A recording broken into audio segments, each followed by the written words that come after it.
అకాల వర్షం కడప జిల్లా అరటి పంట రైతులను నిండా ముంచేసింది. గంటపాటు ఏకధాటిగా కురిసిన వాన చేతికొచ్చిన పంటను నాశనం చేసింది. ఈదురుగాలులు, భారీ వర్షం కారణంగా అరటి పంట నేల కొరిగింది. దీనికి సంబంధించి మోర్ అప్డేట్స్ మా ప్రతినిధి రమేష్ అందిస్తారు. బెంబేలెత్తిస్తున్నాయి. ప్రధానంగా అరటి రైతులను బాగా భయానికి గురి చేస్తోంది వర్షం. నిన్న కురిసినటువంటి అకాల వర్షానికి అరటి తోటలన్నీ కూడా నేల కొరిగాయి. బాగా పంట చేతికొస్తుంది అనుకుంటున్నటువంటి తరుణంలో పంటలన్నీ కూడా ఒక్కసారిగా నేల కొరిగిపోవడంతో రైతన్నలు గగ్గోలు పెడుతున్నారు. అదే మైదుకూరు నియోజకవర్గంలోని కాజీపేట మండలంలో దాదాపు 30 హెక్టార్లలో అరటి పంట అనేటువంటి నేల కొరిగింది. అయితే ఎక్కడ కూడా వర్షం అనేది అంత మాత్రంగా లేదు. సో ఇక్కడ వీసినటువంటి గాలులు మాత్రమే రైతులను పూర్తిగా కష్టాలలోకి, అంతేవిధంగా అప్పుల ఊబిలోకి నెట్టేశాయి.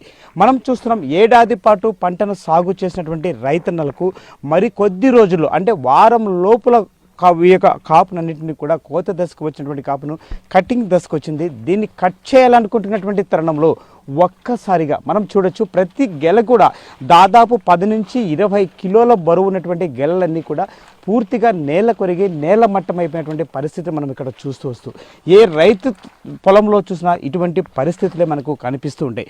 ఏపుగా పెరిగినటువంటి పంటలతో ఈ ఏడాది తమ కష్టాలు తీరుతాయి అనుకున్నటువంటి రైతన్నలకు విషాదమే మిగులుస్తూ వచ్చింది. బాగా కాపు కాసినటువంటి గెలలన్నీ కూడా బరువు కావచ్చు, మరొక పరిస్థితి కావచ్చు. సో వీటన్నింటికీ కూడా ఈ పంట పరిస్థితి గాలి ఎప్పుడైతే వచ్చిందో ఒక్కసారిగా కుప్పగూలిపోవడంతో రైతన్నలు అప్పుల ఊబిలో కూరుకుపోయాయి. అయితే మనతో మాట్లాడడానికి కొంతమంది రైతులు ఉన్నారు, వారితో మాట్లాడి చూద్దాం. సో ఎంత మేరకు రైతులకి, ప్రధానంగా అరటి రైతులకి పంట నష్టం వాటింది అనుకోవచ్చు? అయ్యా, ఒక ఎకరాకు వచ్చేసి 2 లక్షలు ఖర్చు అయింది. చేతికైతే 1 రూపాయి కూడా రాదు. ఏం చేయాలో అర్థం కావడం లేదు. సో మీరు ఎన్ని ఎకరాలు ఇక్కడ పంట సాగు చేశారు? ఇంత 10 ఎకరాలు ఉంది. 10 ఎకరాలు ఉంది.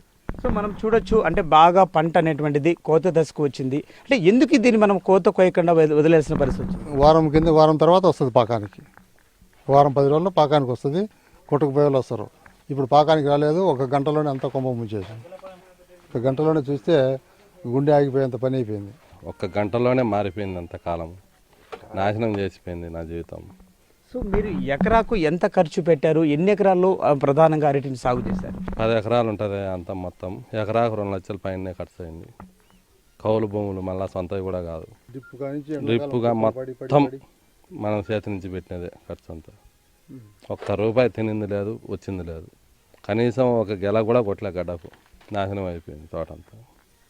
సో మనం చూడొచ్చు, అంటే దాదాపు ఇక్కడ ఉన్నటువంటి 10 ఎకరాల పంట కూడా పూర్తిగా నేల కొరిగిన పరిస్థితి. సో ఈ పంటను మళ్ళీ ఏమైనా కోత కోసుకోవడానికి ఏమైనా అవకాశం ఉంటుందా? దీంట్లో మీకే కనపచ్చాంది. 1 కాయన పనికొచ్చే రకం ఉందా? ఈ రకంగా పోయి ఉండదు. ఏ రకంగా కొనుక్కుంటారో కొనేవాళ్ళు కూడా ఈ రకంగా ఉంటే.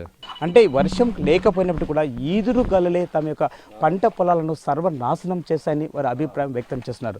కెమెరామ్యాన్ చాందుతో రమేష్, NTV, కడప.